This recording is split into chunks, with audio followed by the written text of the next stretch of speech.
রাজধানী ঢাকা সহ দেশের বিভিন্ন জায়গায় বৃষ্টির কারণে কমতে শুরু করেছে তাপমাত্রা।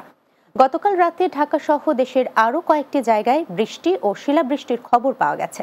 আজ সিলেট ও ময়মনসিংহ বিভাগের বেশিরভাগ জায়গায়, ঢাকা ও চট্টগ্রাম বিভাগের বেশ কয়েকটি স্থান এবং বাকি 4 বিভাগের কিছু কিছু জায়গায় বজ্রসহ বৃষ্টি হতে পারে।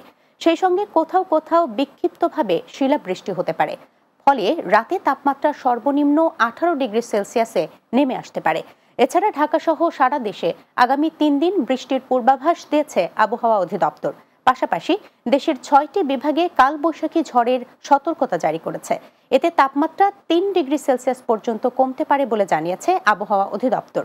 এছাড়া ঝড় বৃষ্টির সময় সকলকে সাবধানতা অবলম্বনেরও আহ্বান জানিয়েছে আবহাওয়া office. Walton air conditioner exchange অফারে স্প্লিট এসিতে 23,000 টাকা পর্যন্ত নিশ্চিত ছাড়।